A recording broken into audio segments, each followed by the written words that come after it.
आज के सुबह संध्या पर आप सभी को मेरे तरफ से हार्दिक अभिनंदन।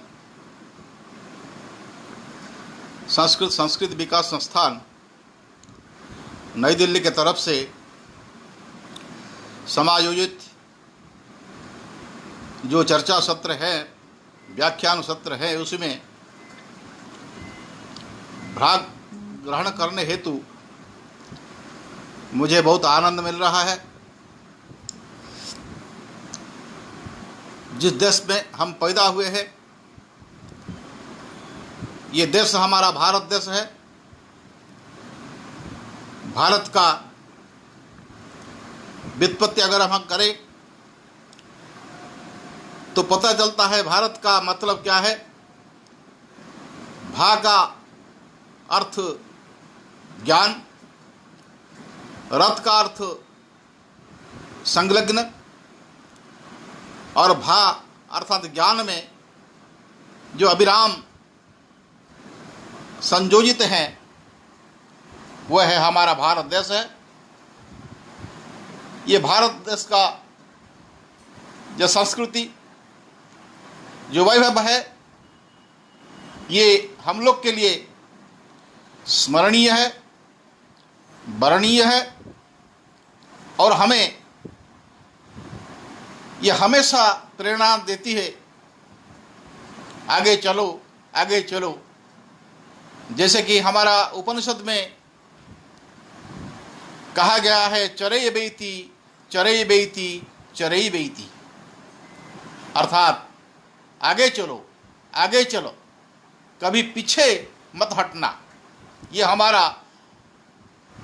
हमारी जो संस्कृति है, उसी संस्कृति का जो ये है दान है। तो आज इसी संस्कृति के बारे में हम चर्चा करेंगे। आप सब को मालूम होगा, आज हम विश्वीकरण जगत में निवास कर रहे हैं, जो पार्थिवीकरण उसको बोलते हैं,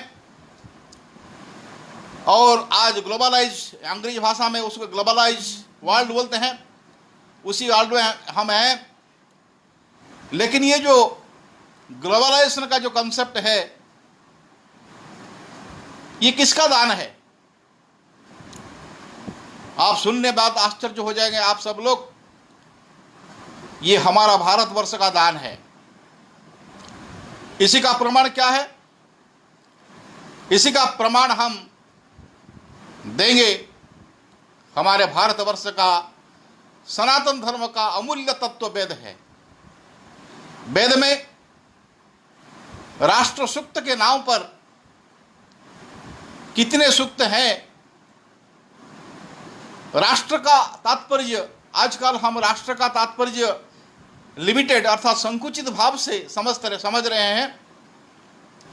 लेकिन हमारा वैदिक राष्ट्र जो है, वेद में जो राष्ट्र का चिंतन है, वो चिंतन एक उदात्त चिंतन है। ये कोई छोटा मोटा चिंतन नहीं है। इसी के बारे में हम प्रमाण दे सकते हैं। हमारा प्रमाण है, माता में पृथ्वी पुत्रो हम पृथिव्या। ये वेद में ये मंत्र है। ये मेरा अपना वाणी नहीं है, ये सनातन धर्म का जो वेद है, ये वेद का वाणी है। हम अर्थात वेद बोलता है, ये संपूर्ण विश्व मेरा माता है, मैं तेरा पुत्र हूं। संपूर्ण विश्व मेरा माता है, ये वेद का मंत्र है, वेद का उदात्त चिंतन है। आजकल जो विश्वीकरण चल रहा है, ये जो विश्वीकरण है, ये वास्तविक स्वरूप हम देखें तो हमको पता लग जाएगा, ये व्यवसायिक विश्वीकरण है। लेकिन जो विश्वीकरण होना चाहिए, ये विश्वीकरण प्रक्रिया आज स्वप्न में नहीं मिलता है। किंतु हमारे संस्कृति में, हमारे भारतवर्ष का जो सनातन संस्कृति है, वेद में अभी भी वो सुरक्षित है। ये विश्व को हम जब तक माता जैसे ऐसे सम्मान नहीं देंगे, तब तक हमारा विश्व का कोई भी विकास नहीं बन सकता है। ये विश्व, ये धरित्री, ये पृथ्वी मेरी माता है। ये चिंतन जब तक ये मनुष्य समाज में नहीं आएगा तब तक ये संसार में विकास के नाम पर विनाश ही आएगा, लेकिन विकास नहीं होगा। ये हमारा भारतीय संस्कृति का दान है। केवल वेद में बोला गया है ये ऐसा हम नहीं बस सोच सकते हैं, उसके परवर्ती पीढ़ियों में भी ऐसी परंपरा हमारे सामने है। हम देखेंगे ये विश्वीकरण प्रक्रिया कैसा है। अत्र हम देखेंगे तो उपनिषद में एक मंत्र आता है, शृण्वन्तु विश्वे अमृतस्य पुत्रा। इसका तात्पर्य है ये विश्व में जितने मानव हैं वो सब अमृत के पुत्र हैं, अमृत के पुत्र हैं। इसका तात्पर्य क्या?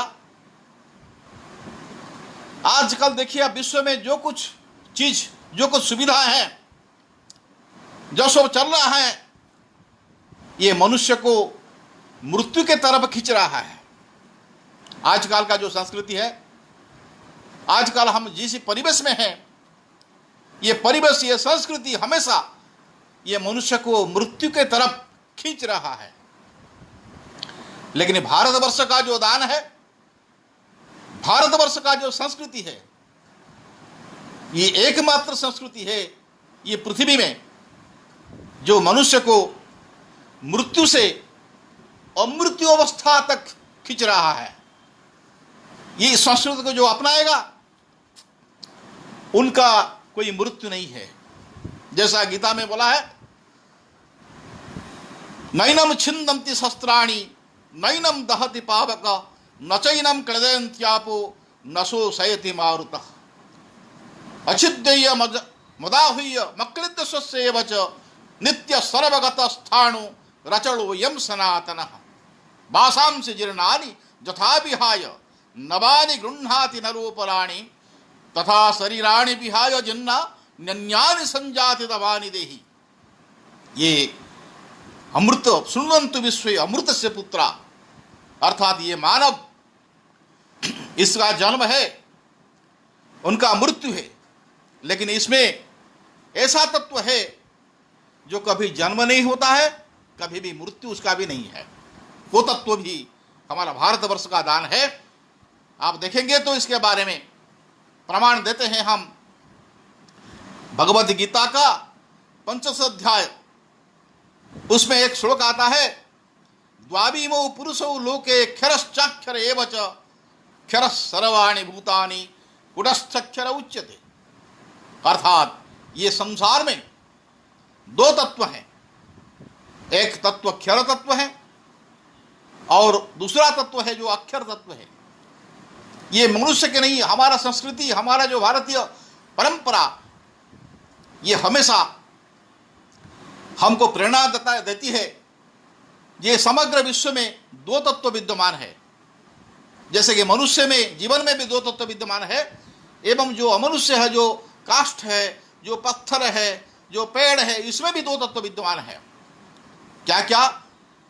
प्रथम तत्व है क्षर तत्व है, जिसका जन्म है, मृत्यु है, लेकिन इसके अंदर भी एक तत्व अंतर्निहित हुआ है जो तत्व अक्षर तत्व बोलते हैं, वो परमात्मा तत्व। उसको जब तक ये मनुष्य अनुभव न करेगा तब तक उसका मृत्यु उसके पीछे चल रहेगा।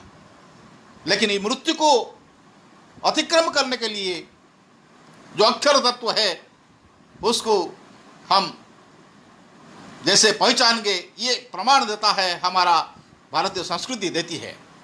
तो इसलिए भारतीय संस्कृति महती संस्कृति है। इसमें आज देखिए भारतीय संस्कृति का कितने कितने वीर संस्कृति हमारा किसका दान है। ऋषियों मुनियों सब जितने थे, जिनका त्यागपूत जीवन, देश के लिए समर्पित जीवन जो थे, उनके उदाहरण है। ऋषि मुनियों ने कैसे ये परंपरा में उनका दान आज भी हम स्मरण कर सकते हैं। हम जितने भारतवर्ष के सौभाग्यशाली जन्म ग्रहण करने वाले हैं, हिंदू सनातन धर्म के वंश विशेष है, परिवार के हिंदू सनातन धर्म के सदस्य हैं, उनका परिचय होता है उनका गोत्र से। आप जगन्नाथ मंदिर आएंगे, ये मैं जगन्नाथ जी के मैंने स्थान से बोल रहा हूं। हमारे जगन्नाथ जी समग्र विश्व के नाथ हैं। यहां भी विश्वकरण प्रक्रिया देखा जाए तो नाम में, तो जगन्नाथ जी के मंदिर में जितने लोग आते हैं, कौन हिंदू, कौन क्रिश्चियन, कौन मुस्लिम, उसको जानने के लिए, पहचानने के लिए ये पंडे जो है जगन्नाथ मंदिर के पंडे वो पूछते हैं आपका गोत्र क्या है। इसका मतलब मेरा कोई किसी का गोत्र है गौतम गोत्र, किसी का है भरद्वाज गोत्र, किसी का है वशिष्ठ गोत्र। इसका तात्पर्य है जिसका वशिष्ठ गोत्र है वो वशिष्ठ महर्षि का संतान है, उनका जो वंश है ये ऋषि महर्षि का जो वंश है, ये हमारा परिचय है। ये हम जो ऋषि कौन है, ऋषि दर्शनाथ ऋषि, अर्थात ऋषि जो साक्षात दर्शन करने वाले हैं। कौन सा ना, जो अक्षर और अक्षर तत्व में जो मूल तत्व है, जो अक्षर तत्व है, जो उसको दर्शन करने वाले जो हैं वो परम ऋषि महर्षि इसको बोलते हैं। ऐसे हमारे ये परंपरा है, इसी परंपरा में हम सदस्य हैं, इसलिए हमको गर्व करना पड़ेगा। हमको गर्व करना तो है, फिर भी ये भारतीय संस्कृति केवल भारत के लोग के लिए ऐसा भी विवेचना करना नहीं है, क्योंकि इसके बारे में मैं प्रमाण देता हूं आपके सामने। हमारे महर्षि मनु का वचन है। महर्षि मनु ने क्या कहा, एतद् देश प्रसूतस्य सकाशादग्र जन्मनः स्वं स्वं चरित्रं शिक्षेरन् पृथिव्याम सर्वमानवाः। अर्थात ये भारतवर्ष का जो संस्कृति है, ये संस्कृति केवल भारतवर्ष के लोग के लिए नहीं है, ये सब विश्व के लिए है। इसको लेकर के समग्र विश्व में जितने जो मनुष्य आत्मस्वरूप दर्शन करने चाहते हैं, जो मृत्यु से अमृत तत्व तक जाने चाहते हैं, ये सब जा सकते हैं। सबके लिए ये स्थान खुला है। इसलिए हमारे ये धर्म सर्वधर्म समन्वय बोलते हैं, क्योंकि ये सीमित नहीं। जैसे मुसलमान धर्म सीमित है, दूसरा धर्म है उसमें प्रवेश नहीं कर सकता है, जैसा और इतने कितने भी धर्म है जिसमें दूसरा धर्म का प्रवेश मना है, निषेध है। लेकिन हमारी ये जो है सनातन धर्म है, सनातन ने किसको आवाहन नहीं है, किसको मना भी नहीं है, निषेध भी नहीं है, ये सब खुला है। देखिए आप अमेरिका में आजकल जहाँ पर कोई सभा समिति होती है, वहाँ पर वेद का चैंटिंग या उच्चारण हो जाता है पहला है। ऐसा कि असेंबली में भी वेद का जो उच्चारण होता है हमको मिलता है, हम जानते हैं। उनके जब ओबामा राष्ट्रपति थे अमेरिका देश में, ये परंपरा शुरू हुई। जो सांबादिकों ने उनसे प्रश्न किए हैं, ये आप अमेरिका ऐसा शक्तिशाली राष्ट्र है, इसी राष्ट्र का राष्ट्रपति हैं, लेकिन भारतवर्ष का जो वैदिक मंत्र का उच्चारण क्यों पहले करते हैं, ये परंपरा क्यों आपने अपनाया? उसने उत्तर दिया, ओबामा जी ने उत्तर दिया, राष्ट्रपति ओबामा जी ने उत्तर दिया, ये वेद जो मंत्र है ये विश्व मनुष्य का संपत्ति है। ये कोई किसी राष्ट्र का संपत्ति नहीं है, ये समग्र विश्व का संपत्ति, अमूल्य संपत्ति है। क्योंकि वेद में जो चिंतन है, इसके राष्ट्र का तात्पर्य होता है ये समग्र विश्व। ये राष्ट्र का तात्पर्य केवल भारतवर्ष है, ये जम्बू द्वीप है, ये तात्पर्य नहीं है, ये समग्र विश्व इसका राष्ट्र है। तो ऐसा जो चिंतन वेद में है, ये हमारे संस्कृति है।